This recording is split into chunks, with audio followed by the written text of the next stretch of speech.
জমি অথবা একটি বাসা একান্তই নিজের নামে পাওয়ার স্বপ্ন লালন করে প্রতিটি মানুষ। সে স্বপ্ন পূরণের আশ্বাস দিয়ে সাধারণের পাশে থাকার প্রতিশ্রুতি দেয় রিয়েল এস্টেট ব্যবসায়ীরাই। কিন্তু মানুষের অভিযোগের অন্ত নেই এই ব্যবসায়ীদের বিরুদ্ধে। সময় মতো জমি বুঝে না পাওয়া, বুঝে পেলেও জমির বাইরে নানা অজুহাতে অর্থ আদায়, জমির চেয়েও বড় সমস্যা ফ্ল্যাট ক্রয়ে। কেবল যে উচ্চ মূল্য তাই নয়, নিম্নমানের নির্মাণ সামগ্রী, বিদ্যুৎ, গ্যাস, পানির সংযোগ না থাকা সহ নানা অব্যবস্থাপনার অভিযোগ। তবে চিত্রের উল্টো দিকও কিন্তু আছে। নানা ধরনের রাজনৈতিক কর্মসূচি, নির্মাণ সামগ্রীর উচ্চ মূল্যের কারণে সময়মতো গ্রাহকদের জমি বা ফ্ল্যাট বুঝে দেওয়া সম্ভব হয় না বলছে রিহাব। আর মানুষের হাতে টাকা না থাকায় 13,000 ফ্ল্যাট পড়ে আছে অবিক্রিত অবস্থায়। সব মিলিয়ে এক ধরনের স্থবিরতা দেশের আবাসন খাতের। কেমন করে শৃঙ্খলা ফিরিয়ে আনা সম্ভব এই খাতে? কে করবে ক্রেতার অভিযোগের বিহিত? ক্রেতা আর বিক্রেতার মধ্যে যে অবিশ্বাস তৈরি হচ্ছে প্রতিনিয়ত, তাই বা দূর করা সম্ভব কিভাবে? এই সব প্রশ্নের উত্তর খুঁজবো আমরা বাংলাদেশ সংযোগে। আমি নাজরিন মুন্নি আছি আপনাদের সাথে। আর আমাদের সাথে আজ উপস্থিত আছেন অতিথি হিসেবে রাজধানী উন্নয়ন কর্তৃপক্ষ রাজুকের চেয়ারম্যান জয়নাল আবদিন ভূঁইয়া, স্থপতি এবং নগর পরিকল্পনাবিদ ইকবাল হাবিব, আবাসন ব্যবসায়ীদের শীর্ষ সংগঠন real estate and housing association of Bangladesh রিহাবের সহসভাপতি লিয়াকত আলী ভূঁইয়া এবং একজন ভুক্তভোগী ক্রেতা ফারজানা রহমান থাকবেন আমাদের সাথে। এছাড়া চট্টগ্রাম এবং খুলনা থেকেও যুক্ত হবেন অতিথিরা। দর্শক, আপনারা বরাবরই জানেন, শুধু অতিথি নয়, আমরা অনুষ্ঠান জুড়ে আপনাদের কথাও জানতে চাই, আপনাদের অভিযোগও শুনতে চাই। আমাদের ফোন লাইন খোলা আছে, ফোন করুন 0966971000 এই নাম্বারে। মতামত জানান। বাংলাদেশ সংযোগ ফেসবুক পাতা খোলা আছে। এছাড়া স্কাইপে সরাসরি যুক্ত হয়ে জানাতে পারেন আপনার মতামত। আবারও সবাইকে স্বাগত জানাই এবং বরাবরের মতো আমরা শুরুতে একটি প্রতিবেদন দেখতে চাই কি ঘটছে রিয়েল এস্টেট ব্যবসায়, এবং আমরা এই আবাসন খাত নিয়ে জটিলতাও কিছুটা নিশ্চয়ই তুলে ধরতে পারব। রিয়েল এস্টেট খাতে বছরে প্রায় 28,000 কোটি টাকার লেনদেন হচ্ছে। এরপরও এই খাতে বিনিয়োগে সহজে ঋণ পান না বলে অভিযোগ ব্যবসায়ীদের। রাজধানী এবং বিভাগীয় পর্যায়ের উন্নয়ন কর্তৃপক্ষ সহ সরকারের নানা প্রতিষ্ঠানের কাছ থেকে বিভিন্ন ছাড়পত্র পেতে দীর্ঘসূত্রিতার কারণেও সময়মতো কাজ শেষ করতে পারে না রিয়েল এস্টেট কোম্পানিগুলো, আছে সেই অভিযোগও। ফলে সময়মতো ফ্ল্যাট বা প্লট হস্তান্তর করতে পারছে না বলছেন আবাসন ব্যবসায়ীরা। তবে প্লট এবং ফ্ল্যাট ক্রয়ে ক্রেতারা ঋণ পেলেও গুনতে হয় তাদের উচ্চ সুদ, আর ছাড়পত্র বা নকশা না দেখে প্লট বা ফ্ল্যাটের টাকা বিনিয়োগ করে ক্ষতির মুখে পড়ছেন অনেক ক্রেতাও। শফিল হোসেনের প্রতিবেদন দেখে আসি। শুধু স্বপ্নের একটি বাসা নয়, একই জায়গায় আপনি পাবেন দৈনন্দিন প্রয়োজনীয় সবকিছু। থাকবে লন, পার্ক, শিশুদের খেলার জায়গায়। ঢাকার ভেতরেই নিজের শহরের স্বাদ। এমন স্বপ্নময় দুনিয়ার খবরে যারা ঝাঁপিয়ে পড়েন, কষ্টের টাকা দিয়ে দেন ব্যবসায়ীকে। তাদের বাস্তবতা বড়ই করুন। জাপান গার্ডেন সিটি 2000 সাল থেকে রাজধানীর মোহাম্মদপুরে 30 বিঘা জমিতে আবাসন প্রকল্প গড়ে তোলার কাজ শুরু হয়। গার্ডেন সিটি বলা হলেও ভেতরে এখন শুধুই ভবনের জঞ্জাল। পরিবেশের ছাড়পত্র ছাড়াই 16 তলা বিশিষ্ট 24টি এবং 14 তলা বিশিষ্ট 2টি ভবন নির্মাণ করে। একটি ভবনের অনুমতি নিয়ে 26টি ভবন নির্মাণের অভিযোগে জাপান গার্ডেন সিটি কর্তৃপক্ষকে 26 লাখ টাকা জরিমানা করে পরিবেশ অধিদপ্তর। রাজুকের এইটাই দেখা যে আমি তাদের লেআউট বা প্ল্যান মাফিক আমি জিনিসটা করছি কিনা, লেক রাখা বা মাঠ রাখা বা খেলার জায়গা রাখা, সেগুলো আমি ঠিক মতো রাখছি কিনা, তো সেটার মধ্যে তো আমি বিল্ডিং বানাইতে পারবো না। শুধু ফ্ল্যাট বা ভবন নির্মাণ না, প্লট কিনতে গিয়েও বিড়ম্বনায় ক্রেতারা। পানির নিচে জমি দেখিয়ে ছাড়পত্র ছাড়াই বিক্রি হচ্ছে প্লট। দেখাশোনা বাছাবাছি পরে দেখলাম যে শাগুফতা আসলে খুবই অ্যাক্সেসিবল বা জায়গাটার লোকেশনটা ভালো, সবকিছু চিন্তা করে তারপরে আপনার দেখলাম মানে রাজুকের প্ল্যান যদিও আমরা দেখি নাই, বাট আমরা যতটুকু আমাদেরকে কমিউনিকেট করা হয়েছিল যে ওদের কাছে রাজুকের একটা প্ল্যান আছে, ওরা আমাদেরকে সেরকমই দেখিয়েছিল, সেভাবেই আমরা জমির জন্য পেমেন্ট করা শুরু করি। তো 2015-তে আমাদেরকে হ্যান্ড ওভার করার কথা, সেখানে ওনারা এখন আমাদেরকে বললেন যে আসলে আমরা 2015-তে পারবো না, আমাদেরকে আরো রিশিডিউল করে আর ওটাকে 2 বছর পিছিয়ে দিতে হবে, যেটা 2017। তো আমরা সেভাবেই রিশিডিউল করে আবার এটাকে এখন পেমেন্ট অবভিয়াস এখনো পেমেন্ট করে যাচ্ছি, বাট যেটা শুনতে পাচ্ছি যে আসলে ওরা হ্যান্ড ওভার করবে না আমাদেরকে। আমাদের পরিবেশের টাটকানো ছিল, এখন লাস্ট আপনার 2-1টা ছাড়পত্র, ওয়াসার ছাড়পত্রটা লাস্ট আমাদের ইয়ে করছে। আসলে প্রত্যেকটা লাইনে কিন্তু আছে, কিন্তু কি কারণে যে জটিলতা হয়, মানে এটা আমার মনে হয় কি জানেন, এই পারমিশন গুলো নিতে গেলে বোধহয় কারো জায়গা বোধহয় আমি জোর করে নিয়ে যাচ্ছি, এরকম একটা অবস্থা। তবে রিহাব ও রিয়েল এস্টেট ব্যবসায়ীরা জানালেন আবাসন খাতের নানান সমস্যার কথা। কিছু সময় রাজুক নিয়ে নিচ্ছে, কিছু যে ক্লায়েন্ট আমাদেরকে বুকিং দিয়েছিল তারা টাইমলি আমাদেরকে ইনস্টলমেন্টগুলো দিতে পারছে না, সে কারণে প্রজেক্ট ডিলে হচ্ছে। আসলে এটা অত্যন্ত দুঃখের ব্যাপার। রিয়েল এস্টেট সেক্টর এত বড় একটা সেক্টর, এটা এখন শিল্প না। গভর্নর সাহেবের সাথে আমরা দেখা করেছিলাম, তিনিও ব্যাংকের একটা নোট দিয়ে দিয়েছেন, এটা একটা ইন্ডাস্ট্রি, এখানে লোন দিলে বাংলাদেশ ব্যাংকের কোনো আপত্তি নাই। বাংলাদেশ ব্যাংক এটাকে নন প্রোডাক্টিভ খাত ভাবে না, তাদের একটা অন্যান্য ব্যাংকার যারা এটা নিজেরাই একটা মাইন্ড সেট আপ করে নিছে নন প্রোডাক্টিভ। রিয়েল এস্টেট উন্নয়ন ও ব্যবস্থাপনার জন্য 2010 সালে আইন তৈরি হলেও নেই বাস্তবায়ন। ফ্ল্যাট এবং প্লট দুটোর ক্রেতাকেই এই আইনি সহায়তা দেয়া যায়। বাস্তবে দেখা যায় যে অনেক সময় যারা ভোগান্তির শিকার হয় তারা এই আইনের সহায়তা নিতে যান না, অনেক সময় তারা জানেনও না। রিহেবের মেম্বাররা ল্যান্ড ওনারদের সাথে যে এগ্রিমেন্টটি করবে, সে তার ধারা নীতি সবগুলি যেন কন্ট্রোলড অবস্থায়, যে তাহলে হবে কি তুমি প্রত্যেকটা ল্যান্ড ওনারই জানবে যে আমার এই ক্ষমতা আছে, আমি এই করতে পারবো, ডেভেলপারও জানবে এই করা যায়, এই কি করা যায় না। ফ্ল্যাট বা প্লট যাই হোক, ছাড়পত্র বা নকশা না দেখে ক্রেতাদের টাকা বিনিয়োগ না করার পরামর্শ নগর পরিকল্পনাবিদদের। শাফিউল হাসান, 71, ঢাকা। ছোট পরিসরে আমরা দেখার চেষ্টা করলাম কি অবস্থা চলছে। আমরা আসলে পুরো অনুষ্ঠান জুড়েই জানতে চাই যা চলছে, কেমন করে চলছে, ক্রেতারা এবং বিক্রেতারা একই সাথে কিভাবে দুই পক্ষই লাভবান হবেন, একই সাথে এই তৃতীয় বৃহত্তম খাতটি কেমন করে একটি শৃঙ্খলায় ফিরে আসবে, আমরা পুরো অনুষ্ঠান জুড়েই তা আজকে জানার চেষ্টা করব। জয়নুল আবেদিন ভূঁইয়া, চেয়ারম্যান রাজধানী উন্নয়ন কর্তৃপক্ষ, আমাদের সাথে এসে যোগ দিয়েছেন। আমরা শুরুতে তার কাছে যেতে চাই। জয়নুল আবেদিন ভূঁইয়া, অনেক ধন্যবাদ এবং স্বাগত বাংলাদেশ সংযোগে। আপনার কাছ থেকে আসলে জানতে চাই আবাসন খাত যা চলছে, আপনার কি মনে হয় যে সেটি আসলে খুব শৃঙ্খলার মধ্যে আছে? ধন্যবাদ। আবাসন খাতটি এটি অত্যন্ত গুরুত্বপূর্ণ খাত। এখানে এটা বলার অবকাশই নেই যে এই খাতের যে সমস্ত জাতীয় অর্থনীতিতে এই খাতের যে অবদান, সেটাও একটা বড় অবদান। আর সর্বোপরি যদি সেবা হিসেবে বলি, সারা দেশে মানুষের যে 3টি মৌলিক অধিকার, অন্ন, বস্ত্র, বাসস্থান, তার মধ্যে এই বাসস্থানের ব্যবস্থা করার দায়িত্বই সরকারি উদ্যোগের পাশাপাশি বেসরকারি উদ্যোগে এই আবাসন শিল্পের মাধ্যমে বাস্তবায়িত হচ্ছে।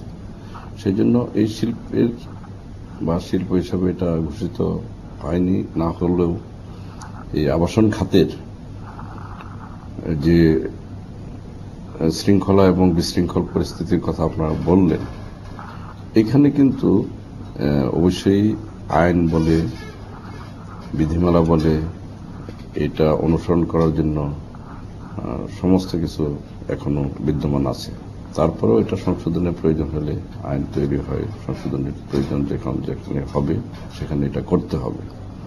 তবে বিদ্যমান পরিস্থিতিতে আমি একেবারেই বলবো না যে এটা খুবই খারাপ অবস্থায় আছে। এখনো এই একটা সম্ভাবনাময় খাত, যে সরকারি উদ্যোগে কিন্তু আবাসনের জন্য তেমন খুব একটা উল্লেখযোগ্য দৃশ্যমান হয় না।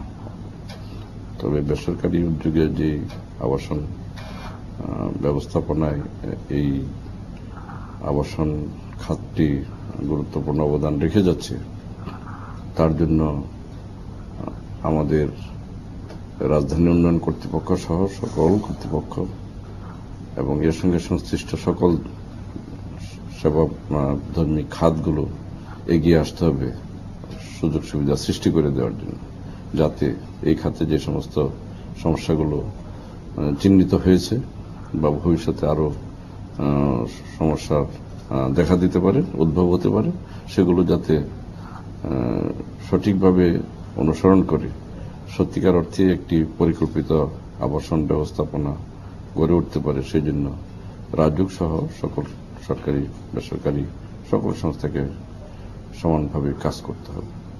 তাহলেই এই আবাসন খাতের যে সমস্ত সমস্যাগুলো আছে সেগুলো দূরীভূত হবে। জি, জয়নাল আবেদিন ফারুক, এখানে যেসব সমস্যা আছে নিশ্চয়ই আমরা আজকে বসেছি যেহেতু কিছু সমস্যা আপনার কাছে তুলে ধরা হবে এবং আপনি নিশ্চয়ই তাৎক্ষণিকভাবে কোনো না কোনো সেটার সমাধানে মন্তব্য করতে পারবেন বা পদক্ষেপের কি করা যায় সে বিষয়ে নিশ্চয়ই পরামর্শ দিতে পারবেন। আমাদের এখানে ইকবাল হাবিব আছেন স্থপতি এবং নগর পরিকল্পনাবিদ, আমরা তার কাছ থেকেও নিশ্চয়ই জানতে পারবো যে বর্তমানে আবাসন খাত নিয়ে যা চলছে তা আসলে কতখানি সংকটের মধ্যে আছেন। ইকবাল হাবিব, অনেক ধন্যবাদ আমাদের সাথে যোগ দেওয়ার জন্য এবং স্বাগত বাংলাদেশ সংযোগে। আবাসন খাত নিয়ে যা চলছে, আমরা মূলত অনেক বড় খাত, অনেক ধরনের সমস্যা, অনেক ধরনের অভিযোগের জায়গা সেখানে আছে, কিন্তু আমরা আসলে মূলত গ্রাহকদের ভোগান্তির কথাটাই আমরা মূলত এখানে বলতে চাই এবং একই সাথে যারা এই ব্যবসার সাথে জড়িত তাদেরও তো কিছু ভোগান্তি আছে, তারাও কিছু ভোগ করেন। কিন্তু আমরা যদি শুরুতে গ্রাহকদের ভোগান্তির বিষয়টিতে আসি, এই প্লট বা ফ্ল্যাট ক্রয়ের ক্ষেত্রে বা একই সাথে এই সংক্রান্ত বিষয়ে যারা বিনিয়োগ করেন তারা আসলে মূলত কোন সমস্যাগুলোতে এখন সবচেয়ে বেশি ভুগছেন বলে আপনার মনে হয়? প্রথমত ধন্যবাদ এরকম একটা বিষয় এই সময় তুলে আনার জন্য, এবং আরো ধন্যবাদ জানাচ্ছি যে রিপোর্টটা দেখলাম। যদি আমরা শুধু আপনাদের রিপোর্টটা দেখে কথা বলি তাহলে কিন্তু ভোগান্তির প্রকৃতি, কারণ এবং বোধহয় সমাধানের সম্ভাবনা জায়গাটুকু আলোচনা করা যেতে পারে। রিয়েল এস্টেট ব্যবস্থাপনা আইন 2010 সালে পাশ করা হয়েছে, কিন্তু এই আইনের অধীনে এটি বাস্তবায়নের জন্য কিছু বিধিমালা প্রয়োজন ছিল তৈরি করা। আপনি শুনে দুঃখ পাবেন যে 2015 সালের কথা বলছি, এখন পর্যন্ত এই আইনটির প্রয়োজনীয় বিধিমালা তৈরি হয়নি। তার মানে এই আইনটি কার্যকর করার জন্য, এবং এই আইনটি আসলে protection of all the buyer as well as যারা নির্মাতা, যারা ডেলিভারি করছেন তাদেরও প্রোটেকশন। তো আইনগত এই প্রোটেকশনের আইনটি তৈরি করতে লেগেছে আমাদের 4 বছর, কিন্তু এর বাস্তবায়নে 5 বছরে আমরা অধ্যাদেশগুলির যে বিধিবিধানের বিধিমালা তৈরি করতে হয় সেটা করিনি।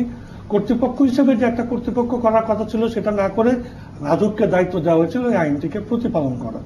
কিন্তু দুর্ভাগ্যজনক হলো এই সমস্ত না করাতে একটি অভিযোগ সেই অর্থে এই আইনের অধীনে কোন রকমের ব্যবস্থাপনায় আসেনি, অথবা এখন পর্যন্ত এই অভিযোগের সুরাহা হয়নি আইনের অধীনে। এর মূল কারণ হচ্ছে, আপনি যদি এই দুটো এক্সাম্পল আপনার এখানে আছে, একটি হচ্ছে জাপান গার্ডেন সিটি, একটি হচ্ছে মুস্কুরি সেগুপ্তা, যা বুঝলাম। একটি হচ্ছে ভূমি উন্নয়ন প্রকল্প, এখানে প্লট বিক্রি করছেন, গ্রাহককে শুনলাম খুবই কষ্টে আছেন, টাকা দিয়ে যাচ্ছেন, অনুমোদন হবে কিনা, এবং যিনি মালিক, যিনি ডেলিভারি করবেন, তিনি বলছেন আমি গ্যাসের লাইন পেয়েছি, অমুক লাইন পেয়েছি। আসল কথাটা হচ্ছে ওই ভূমিটি একটি জলাশয় ডিটেল এরিয়া প্ল্যান অনুযায়ী। রাজুকের ক্ষমতা নাই ডিটেল এরিয়া প্ল্যান পরিবর্তন না করে ওই প্রকল্পটি অনুমোদন দেওয়া। তার মানে প্রকল্পটা শুরুতেই অনুমোদন না পাওয়ার একটি প্রকল্প। অতএব এইরকম একটা প্রকল্পে গ্রাহক বিনিয়োগ করবেন, গ্রাহকের অসহায়তার জায়গাটুকু তাকে সচেতন করার দায়িত্বটা নেবে কে?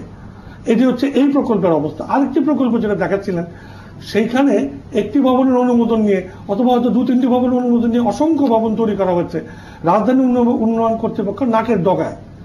এইরকম একটি প্রকল্পের প্রয়োজনীয় মাঠ, school, open space, proportion of open space, যেটাকে আমরা এমজিসি বলি, কোনো কিছু যদি প্রতিপালিত না হয়ে এরকম প্রকল্প তৈরি করা হয় তাহলে এর দায় কে? শুধুমাত্র যারা ডেভেলপ করছে তারা না, রাজুকেরও রয়েছে। আসলে দীর্ঘদিন ধরে রাজধানী উন্নয়ন কর্তৃপক্ষ সহ এই ধরনের বিষয়ে যারা আইনগুলোকে রক্ষণাবেক্ষণ করবেন, কন্ট্রোল করবেন, ডেভেলপমেন্ট কন্ট্রোল অথরিটি, তারা তাদের দায়িত্ব পালন না করতে করতে পুরো ঢাকা শহর একটা ভীতিকর বিপজ্জনক শহরে পরিণত হয়েছে। শুধু যে ভোগান্তির কথা বলছেন যে ক্রয় করেছে এখনো ফ্ল্যাট বরাদ্দ পায় নাই, প্লট বরাদ্দ পায় নাই, শুধু তা বলছেন কেন? যারা বসবাস করছে তাদের অবস্থা দেখেন না কেন? এই জাপান গার্ডেন সিটিতে আগুন ধরার পর ধোঁয়ায় মানুষ মারা গিয়েছে, কারণ এই যে এসকেপ রুট সেগুলো যথাযথভাবে করা হয়নি। 24 তলা ভবনের ফায়ার এসকেপের সেপারেট ইস্যু থাকতে হয়, ব্যবস্থা থাকতে হয়, সেইগুলো আইন অনুযায়ী করাটাকেও প্রতিপালন করা হয়নি, দেখারও কেউ ছিল না। আসলে ভুক্তভোগী জনগণ ব্যাপকভাবে, এবং আমরা আইন প্রণয়ন করে যাচ্ছি, এর বাস্তবায়ন নাই। আমি মনে করি যতক্ষণ পর্যন্ত আবাসন ক্ষেত্রকে সরকার গুরুত্বের সঙ্গে বিবেচনা না করবে, আমরা ভয়ঙ্কর টিকিং বোম তৈরি করছি। আর ভূমিকম্প প্রবণ এই শহরের জন্য এই ধরনের কার্যক্রম কতটা ভয়াবহ। নেপালের ঘটনার পর আমরা যদি এখনো সজাগ না হই, আমি জানি না কতটা মৃত্যুর পর তাহলে অনেক কিছু আমাদের লোকসান করতে হবে। কিন্তু শুধুমাত্র ইকবাল হাবিব, আপনি নিজেও জানেন নগরবিধি হিসাবে, যে নগর পরিকল্পনাবিদ হিসাবে শুধু জাপান গার্ডেন সিটি এমন ভাবে সিটি নামকরণ করে অনেক যেগুলো ভবন তৈরি করা হয়েছে সেগুলি বেশিরভাগই কোন রকমের এই নিয়ম কানুনের তোয়াক্কা করা হয়। আমাদের এখানে যেহেতু লিয়াকত আলী ভূঁইয়া আছেন সহসভাপতি রিহাব, তিনি নিশ্চয়ই আমাদের বলতে পারবেন ঠিক কি কারণে কেমন করে এই ভবনগুলি এবং এই সিটিগুলি তৈরি হয়ে উঠে, এবং রাজুক চেয়ারম্যানও যেহেতু আমাদের সাথে আছেন তিনিও নিশ্চয়ই বলতে পারবেন তাদের চোখের সামনে কেমন করে এমন অনিয়ম ঘটে, যেখানে একটা ইট কাঠের মৃত্যু ফাঁদ মোটামুটি তৈরি হয়ে যায় যখন তখন, সেখানে লোকজন যে কোনো ভাবেই সেখানে একটি আতঙ্কের মধ্যে দিন কাটাতে পারে। আমরা নিশ্চয়ই এই আলোচনায় ফিরবো, তবে আমাদের ছোট একটি বিরতির সময় হয়েছে, আমরা বিরতির পর ফিরছি। দর্শক, অভিযোগ নিয়ে আমাদের সাথে থাকুন।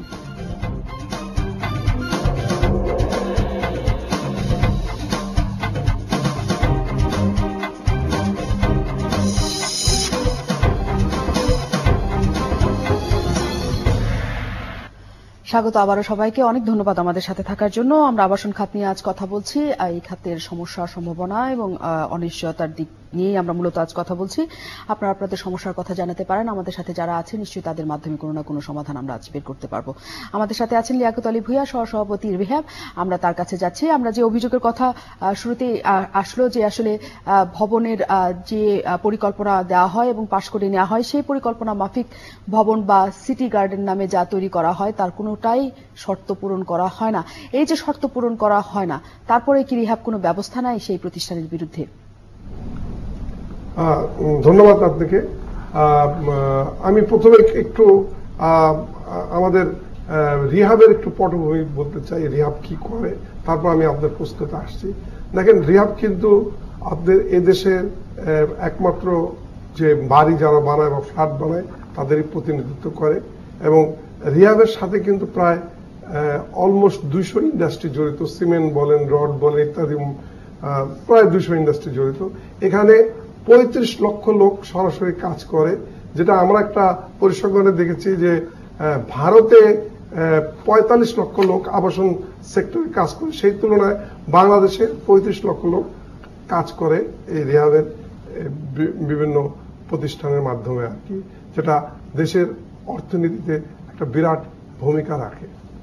আর আপনার যে প্রশ্ন যেটা বলছেন যে আমরা কিন্তু, আমি পরিষ্কারভাবে বলতে চাই, আমরাই একমাত্র যে মানুষের হাতে কিন্তু ফ্ল্যাট উঠিয়ে দিচ্ছি এই রিহাবের মাধ্যমে। কিন্তু প্রতিটি মানুষের হাতে, বিদেশেও যে সমস্ত আমাদের ভাই বোনেরা বসবাস করে তারাও কিন্তু আমাদের মাধ্যমে ফ্ল্যাট কিনছে, তাদের কাঙ্ক্ষিত ফ্ল্যাটটা তারা হাতে পৌঁছায় পাচ্ছে।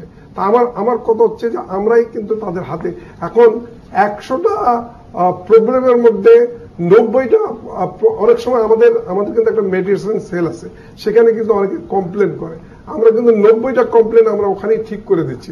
ওই 90টা লোক কিন্তু যাদের প্রবলেমগুলো সলভ হয়ে যাচ্ছে তারা কিন্তু আপনাদের কাছে আসছে না।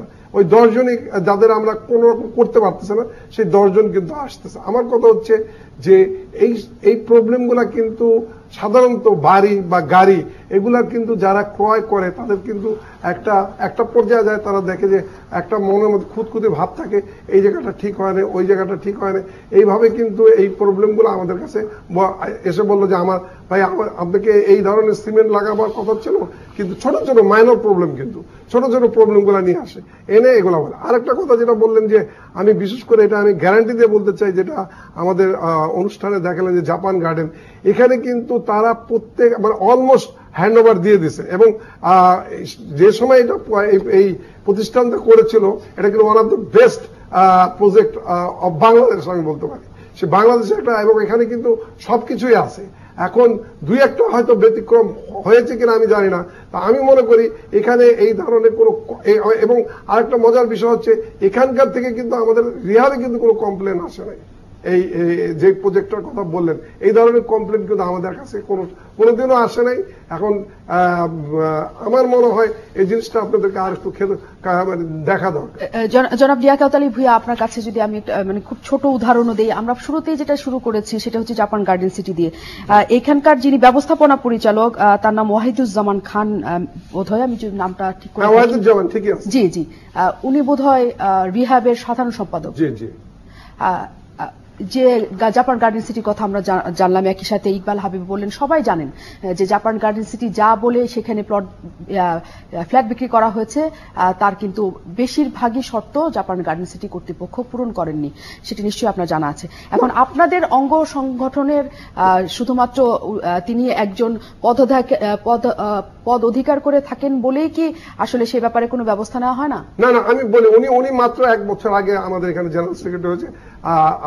এই ধরনের যদি আমি বারবার বলতেছি, এই ধরনের যদি কোনো কমপ্লেন থাকতো, রিয়াদের কিন্তু একটা মেডিসিন, এই ধরনের কমপ্লেন জাপান গার্ডেন সিটি কে করবে, কার কাছে করবে? আমাদের সেলে করবে প্রত্যেক শনিবার। এখানে আমি আরো পরিষ্কার বলে দিতে যাচ্ছি জনগণের জন্য যে আমাদের এখানে কমপ্লেন করলে কিন্তু কোনো আমরা টাকা পয়সাও নেই না, এখানে কোনো মানে জাস্ট খালি তার কমপ্লেনটা করবে, সে কিন্তু এটার উত্তরও পেয়ে যায়। তা আমার কথা হচ্ছে যে এই ধরনের কমপ্লেন আমাদের এখানে নাই। আর আপনি যেটা বললেন উনি 1 থেকে 1.5 বছর ধরে জেনারেল সেক্রেটারি, কিন্তু উনি তো এর আগে জেনারেল সেক্রেটারি ছিল না।